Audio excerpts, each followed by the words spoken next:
ดีต้อนรับลูกๆแล้วไปเลยค่ะทุกคนจะไปไหว้พระก่อนค่ะนี่จะเรียนภาษาไทยจริงๆและเป็นคนไทยนะลูกนะพิธีไหว้ครูได้จบอย่างสำเร็จเสร็จสิ้นที่ดาลาวเฮ็ดออกมาได้ดีพอสมควรสบายดี FC แฟนคลับเจ๋เบาลาวทั้งสองฝากฟังแม่น้ำของ FC ของน้องที่ดาลาว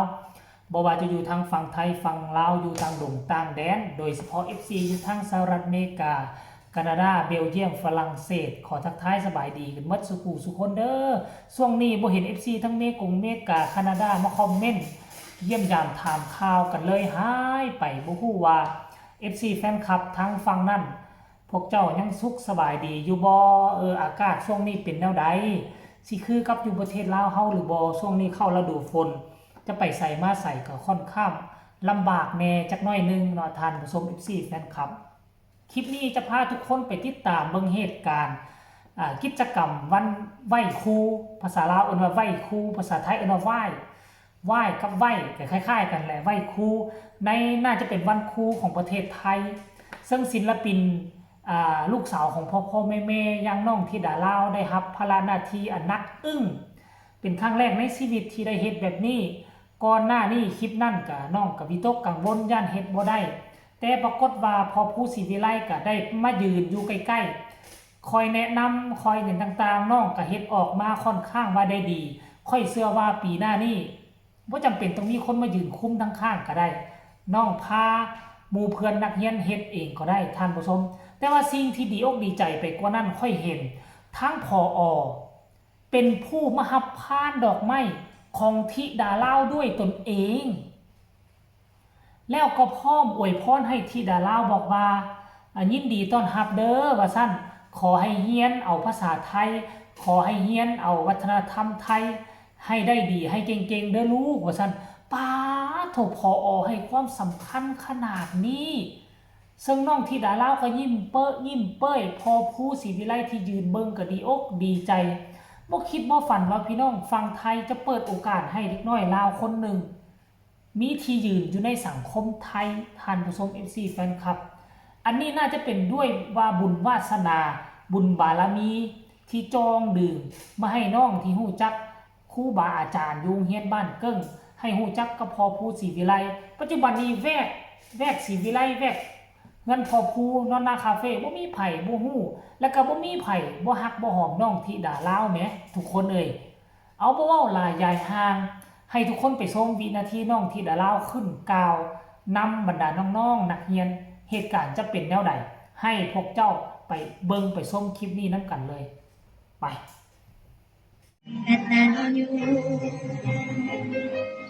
ลูกและพยาม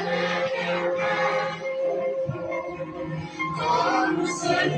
บุญคำชูให้ผู้มีสุขชั่วนิรันดรพระคุณที่แสนงดงามแห่งใจแห่ไว้เลยไปไว้ว่าเป็นราชาถ้าหากจะคิดยิ่งเห็นเราที่เรามีใครยังครูคุณเคยทำมาตั้งแต่บางแล้วยกให้ทำตั้งใจเคารพคุณท่านกตัญญูโรคและภัยมาแผ่วพาคุณผู้ขอสนบุญคำชูให้ผู้มีสุขชั่วนิรันดรให้ผู้มีสุขชั่วนิรันดร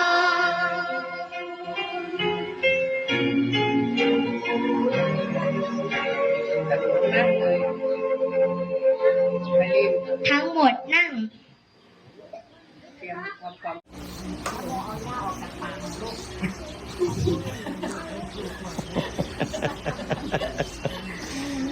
ใครเอาย่าใส่ปาก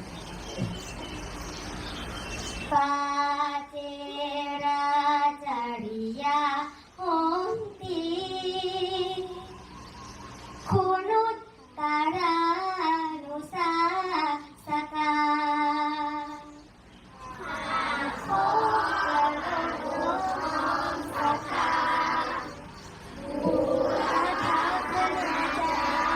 ให้เตรียมเสียง บ่เกิดประโยชน์ศึกษาจะต้องประพฤติตนให้อยู่ในระเบียบวินัยของโรงเรียนข้อ 3เรานักเรียนจะต้องไม่ทำตนให้เป็นที่เดือดร้อนแก่ตนเองและผู้อื่น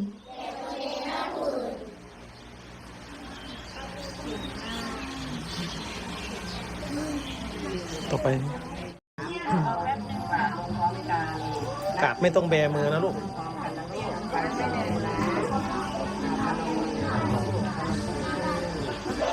นี่ทุกขั้นตอนนะครับ เราให้ท่านได้เห็น ให้ได้ดูกันว่าโรงเรียนบ้านเกิ้งสามัคคีครุราชนะครับอบรมสั่งสอนเด็กๆอบรมสั่งสอนลูกๆอย่างไร